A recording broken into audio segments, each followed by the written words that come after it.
নমস্কার, বাংলা রাজনীতি আপনাকে স্বাগত। পশ্চিমবাংলার রাজনীতি এখন তৃণমূল কংগ্রেসের হাতে, অর্থাৎ মমতার হাতে। মমতা গত প্রায় 13-14 বছর ধরে পশ্চিমবাংলায় ক্ষমতায় আছেন।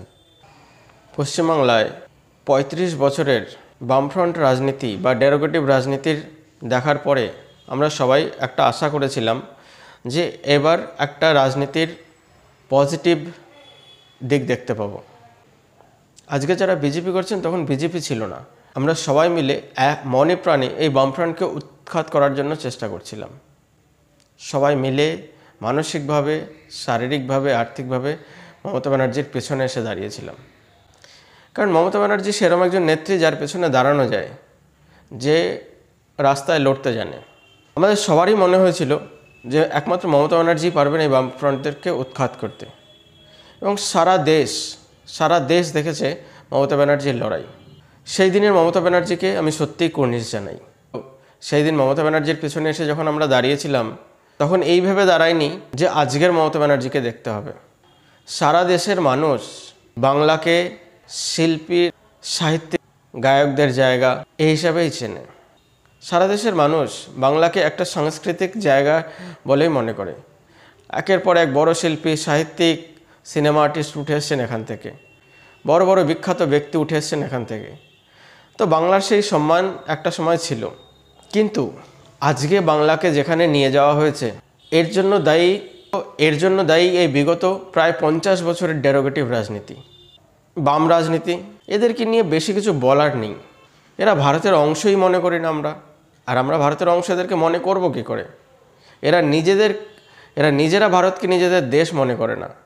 সেই ডেরোগেটিভ রাজনীতি দেখার পরে আমরা যখন হতাশ, ক্লান্ত, যুদ্ধ করতে করতে প্রায় হাঁটতে বসেছি, সেই সময় মমতা ব্যানার্জি এসে যে লড়াই করলেন এবং তার পেছনে মনে হলো যে হ্যাঁ, এই ভদ্রমহিলা এই কাজটি করতে পারবেন। তখন ওই ভদ্রমহিলা কথাটি তখন হয়তো লাগানো যেত, আজকে লাগাতে পারছি না। আজকে হতে পারেন তিনি আমাদের মুখ্যমন্ত্রী, কিন্তু মুখ্যমন্ত্রীর চেয়ারটিতে থাকার জন্য সেই বাম জমানার থেকেও আরও নিচু রাস্তায় নেমে গেছেন। রাজনীতিতে টিকে থাকার জন্য রাজনীতির সমার্থক শব্দ কি মিথ্যা কথা, মিথ্যা আচার? এটাই কি রাজনীতি? আমরা তো জানতাম রাজনীতি অর্থাৎ রাজার নীতি, কিন্তু রাজনীতি কবে মিথ্যাচারে পরিণত হলো? আমার দলের লোকেরা কোনো অন্যায় করতে পারে না? যত দোষ বিজেপির, যত দোষ বিরোধীদের, আমার দলের লোকরা অন্যায় করলেও যেন তেন প্রকারে তাকে ডিফেন্ড করব? এই কুণাল ঘোষের মতন কাউকে একজন প্রবক্তা বানিয়ে তাদেরকে দিয়ে ডিফেন্ড করাবো? যে কুণাল ঘোষ সকালে উঠলেই টুইটারে যদি গুড মর্নিং মেসেজও করে, তাতে হাজারখানা চোর বলে কমেন্ট আসে, তাকে দিয়ে আমার রাজনৈতিক দলের ডিফেন্ড করাচ্ছি। কোথায় চলে গেছি আমরা? রাজনীতিতে কখনো কখনো লাইমলাইটের দরকার হয়। তার জন্য আমাদের কি রাজনীতিতে রচনা ব্যানার্জি দরকার? যে রচনা ব্যানার্জি একজন টলিউডের নায়িকা, অভিনেত্রী, তিনি আজকাল সন্ধ্যার সময় একটি শো করতেন, দিদি নাম্বার 1। গ্রাম্য মহিলাদের মধ্যে বেশ জনপ্রিয় ছিল শোটি। ভালো কথা, এতে কোনো অসুবিধার কিছু নেই। যিনি শো করার লোক, যার যা ট্যালেন্ট আছে, সে সেই কাজটি করুক না। যিনি রাজনীতির বোঝেন না, রাজনীতিটাকে বালখিল্য বানিয়ে ফেলেছেন, তাকে নিয়ে এসছেন একটা হুগলি জেলার রিপ্রেজেন্টেটিভ হিসাবে। হুগলি জেলার থেকে রাজা রামমোহন রায় এসছেন, হুগলি জেলার থেকে বোধহয় শরৎচন্দ্র এসছেন, হুগলি জেলার থেকে বড় বড় নাম এসছে। তাদেরকে কেন অপমান করছেন? হুগলি জেলার মানুষদেরকে কেন অপমান করছেন? একজন সান্ধ্য অভিনেত্রীকে দিয়ে রাজনীতি হয় না। কি প্রমাণ করতে চেয়েছেন? যে রচনা ব্যানার্জিকে দিয়ে রিল বানাবেন, রিল বানিয়ে মানুষের চিন্তাভাবনাকে ঘুরিয়ে রাখবেন, অন্যদিকে চিন্তাভাবনাকে ডাইভার্ট করে রাখবেন, আমি ভোট করিয়ে নেব? এই হয় নাকি? মানুষ কতদিন সহ্য করবে? রচনা ব্যানার্জি জানেনই না কলকারখানার কাকে বলে। ইটভাটাকে রচনা ব্যানার্জি কলকারখানা বলেছেন। ইটভাটার চিমনিকে বা রাইস মিলের চিমনিকে রচনা ব্যানার্জি কলকারখানার ধোঁয়া বলছেন। রাইস মিল বা ইটভাটা একদম একটা বেসিক নিডসের মধ্যে আসে, এটা কোনো কলকারখানার মধ্যে আসে না। একদম বেসিক নিডস। রাইস মিল না থাকলে মানুষ খাবে কি? ইটভাটা না থাকলে ঘর বানাবে কি করে? তো এই বেসিক নিডসগুলো পশ্চিমবাংলায় মমতা ব্যানার্জি আসার পরে হয়নি, এগুলো সময়ের সঙ্গে সঙ্গে যখন যখন প্রয়োজন হয়েছে। এটা এইগুলোর জন্য বিশেষ কোনো রাজনৈতিক দলের কোনো প্রয়োজন পড়ে না। যদি কোনো রাজনৈতিক দল নাও থাকতো তাও এগুলো হতো।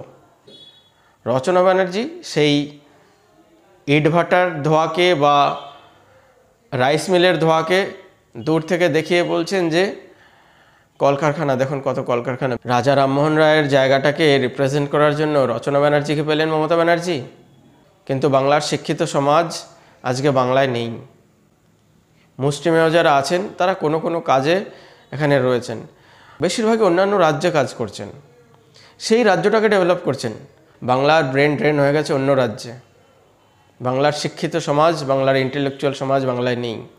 বুদ্ধিজীবীদের কথা বলেন, এদের বুদ্ধিজীবী একটা গালির সমান হয়ে গেছে। কেউ কাউকে যদি বুদ্ধিজীবী বলে সেটাকে গালির বরাবর হয়ে গেছে। আগের মতলব আলাদা ছিল, এখন এই কুণাল ঘোষকে যবে থেকে প্রবক্তা বানিয়েছেন, বাংলার বুদ্ধিজীবী অর্থাৎ গালিগালাজের সমান হয়ে গেছে।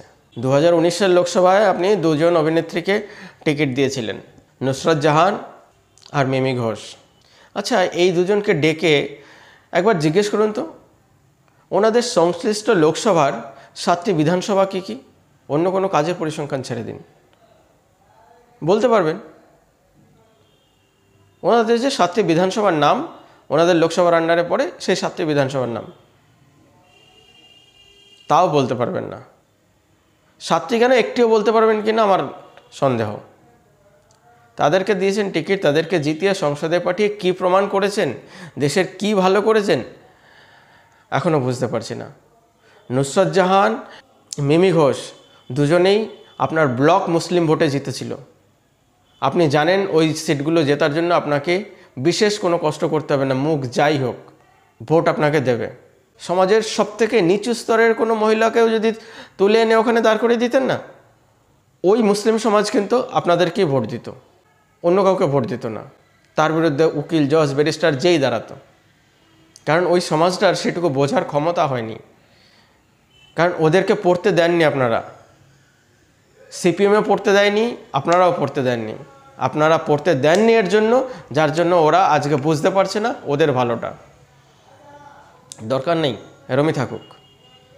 এরা যখন সমাজের 21 শতাব্দীর দৌড়ে পিছিয়ে পড়তে পড়তে অনেক পিছনে পড়ে যাবে, তখন এরা হয়তো বুঝতে পারবে, তখন অনেক দেরি হয়ে যাবে, তখন এই সমাজটা ভাঙতে সময় লাগবে না। যদি কোনো সমাজের বেসিক শিক্ষাটাই তারা না থাকে, শুধু ভাবে যে ভোরে ভোরে বাচ্চার জন্ম দিলেই আমার কাজ হয়ে যাবে, আমাদের ধর্ম টিকে থাকবে, ওটা ভুল, ওটা সাময়িক সময়ের ব্যাপার।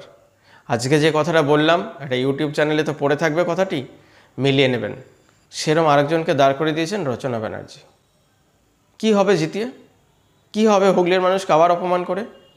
কেন করছেন এইভাবে বাংলার মানুষকে বারবার অপমান? আমরা কি সমাজের এত নিচুতে নেমে গেছি?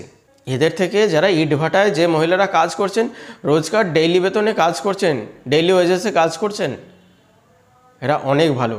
এরা কমসে কম মানুষের কষ্টটা বোঝে, গরিবিটা বোঝে। যে বাংলা আজকে গরিবির দলদলে ফেসে আছে, সেই গরিবিটুকু বুঝবে। আপনার রাজনীতি হয়তো বুঝতে পারবে না, কিন্তু এইটুকু তো বুঝতে পারবে। একজন গরিব মানুষের জ্বালা, পেটের জ্বালাটুকু বুঝতে পারবে, মাথায় ছাদ না থাকার জ্বালাটুকু বুঝতে পারবে, থানায় গেলে তার এফআইআর দায়ের হয় না সেই ব্যথাটুকু বুঝতে পারবে। কিন্তু এরা তো তাও পারবে না। এরা তো র্যাপারে আইসক্রিমের মতন, যতক্ষণ ফ্রিজের মধ্যে র্যাপারে আইসক্রিমটি আছে ততক্ষণ সেফ অ্যান্ড সাউন্ড, ততক্ষণ ভালো লাগছে। কিন্তু রোদে এনে রেখে দেবেন, র্যাপারটি খুলে ওই প্যাকেটটি খুলে রেখে দেবেন, সঙ্গে সঙ্গে গলে যাবে।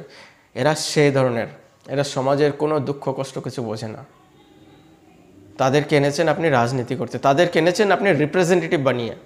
মমতা ব্যানার্জি, আপনি হয়তো জানেন গ্রামগঞ্জ, বাংলার গ্রামগঞ্জকে আমার থেকে অনেক অনেক অনেক বেশি জানেন, 1000 গুণ বেশি জানেন।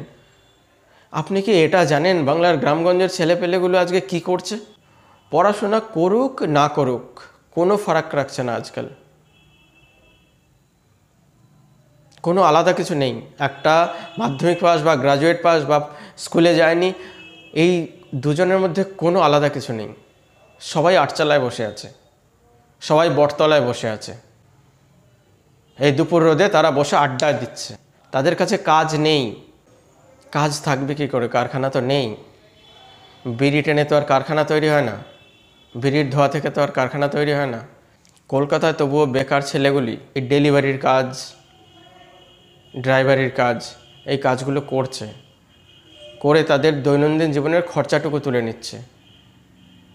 কেউ জোম্যাটোতে কাজ করছে, কেউ সুইগিতে কাজ করছে, কেউ উবেরে কাজ করছে, একটা বাইক কিনে নিয়ে নেমে পড়ছে। তারা দৈনন্দিনের খরচা, তাদের ইএমআইয়ের খরচা তুলে নিচ্ছে। কিন্তু এর থেকে তো বেশি কিছু হচ্ছে না।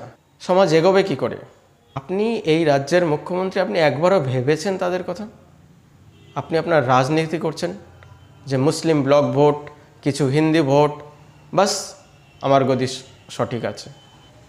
যান পাড়ায় পাড়ায় গিয়ে দেখুন, একটা গ্রামে যদি 500 লোকের বাস হয়, বেশিরভাগ ঘরের ছেলেপেলেগুলো কাজ করছে না, সারা দিন রাত আড্ডা দিচ্ছে। নদীর পাশে যে গ্রামগুলো আছে, তারা বালি তুলে ভ্যানে করে নিয়ে শহরে বিক্রি করছে, তাও বন্ধ এখন। একটা গ্রাজুয়েট হয়ে গেলে সে তো বালি তুলেও বিক্রি করতে পারছে না। কি করবে সে? বাংলাকে আপনারা 50 বছর পিছনে নিয়ে চলে গেছেন অন্য রাজ্যগুলোর তুলনায়। উড়িষ্যায় যান, উড়িষ্যায় গিয়ে দেখুন, আমি তো বলছি না সেখানে বিজেপি গভর্নমেন্ট আছে, সেখানে অন্য একটা গভর্নমেন্ট আছে, তারা এত এগিয়ে যাচ্ছে কি করে? আপনি শুধু বাঙালিদেরকে অপমান করলেন না, বাঙালি জাতিটাকে শেষ করে দিতে চলেছেন। যে জাতিটা রবীন্দ্রনাথ ঠাকুর দিয়েছে, যে জাতিটা বিদ্যাসাগর দিয়েছে, যে জাতিটা ক্ষুদিরাম দিয়েছে, যে জাতিটা রাজা রামমোহন রায় দিয়েছে, এই বাঙালি বিবেকানন্দ দিয়েছে। আজকে ভারতের বিভিন্ন প্রান্তে যান, কলেজে গেলে দেখতে পাবেন স্বামী বিবেকানন্দর একটা বড় পোর্ট্রেট লাগানো আছে। বড় বড় কলেজগুলো, ইউনিভার্সিটিগুলো গেলে দেখতে পাবেন। এই বাঙালির এতখানি সম্মান ছিল, সেই সম্মানটুকু ধুলায় ভুলুণ্ঠিত করে ফেলেছেন আপনি। অনেক সম্মান করেছিলাম আপনাকে, কি দিলেন তার? আমরা সাধারণ মানুষ, কেউ বিজেপি, টিএমসি, সিপিএম হই না, আমরা সাধারণ মানুষ হই। আমরা বাঁচতে চাই, আমরা শান্তি চাই, আমরা আমাদের পরিবারের সঙ্গে সুখে থাকতে চাই। আমরা লড়াই করতে চাই না, আমরা মারামারি করতে চাই না, আমরা রাজনীতি নিয়ে মাথাও ঘামাতে চাই না। আপনারা করুন না রাজনীতি, সঠিক লোকদের দিয়ে সঠিকভাবে রাজনীতিটা করান। এই সায়নী ঘোষ এ যাবে সংসদে, কি বলবে? কি জানে? ইতিহাস নিয়ে দুটো কথা বললে জবাব দিতে পারবে? কোনো প্রকল্প নিয়ে কথা বললে জবাব দিতে পারবে? এদেরকে পাঠাচ্ছেন সংসদে, আর কেউ নেই। বাংলার মানুষকে আর অপমান করবেন না। আপনি তো বেঁচে নিয়েছেন, বাকি বাঙালিদেরকে বাঁচতে দেন। আপনি জানেন হাওড়া থেকে যত ট্রেন ছাড়ে, সমস্ত ট্রেন অন্য রাজ্যগুলোতে আজকে লেবার বয়ে নিয়ে যায়। যে কাজ বিহার করতো, আজকে সেই কাজ বাংলা করছে। বাংলার মানুষ লেবার হয়ে ট্রেনে সওয়ারি করে অন্য রাজ্যে যাচ্ছে। সমস্ত ট্রেনগুলো লেবার ভর্তি। উঠে দেখবেন তো স্লিপার ক্লাসগুলোতে একবার, যে কোনো স্লিপার ক্লাস, যে কোনো ট্রেনের, লেবার ছাড়া অন্য কিছু যদি খুঁজে পান। বাংলা লেবার সাপ্লায়ার হয়ে গেছে, আর আপনি তাদের কন্ট্রাক্টর হয়ে গেছে। বাস ইতিহাসে নাম লিখে নিয়েছেন, এবার যান, এবার ছাড়ুন। আর এই নোংরা রাজনীতি, আর কিছু না পারেন, নোংরা রাজনীতিটুকু ছাড়ুন। রাজনীতিটা স্বচ্ছভাবে করুন। যে মমতা ব্যানার্জিকে আমরা 2011-তে ভোট দিয়েছিলাম, সেই মমতা ব্যানার্জিকে আবার ফিরিয়ে নিয়ে আসুন। নিজের অন্তর্দৃষ্টি দিয়ে একবার নিজেকে দেখুন, তাহলে বুঝতে পারবেন। আমরা অন্য কাউকে চাইছি না, আপনাকেই চাইছি, আপনার মতন একজন লড়াকু নেত্রীকেই চাইছি। কিন্তু নিজেকে পরিবর্তনের সময় এসছে আপনার। হয় নিজেকে পরিবর্তন করুন, নাহলে নিজে সরে যান। বাংলার মানুষের তরফ থেকে এটুকুই বলবো। দর্শক, ভিডিওটি কেমন লাগলো জানাবেন কমেন্টের মাধ্যমে। আর উৎসাহ বর্ধনের জন্য লাইক করুন, শেয়ার করুন, সাবস্ক্রাইব করুন। ধন্যবাদ।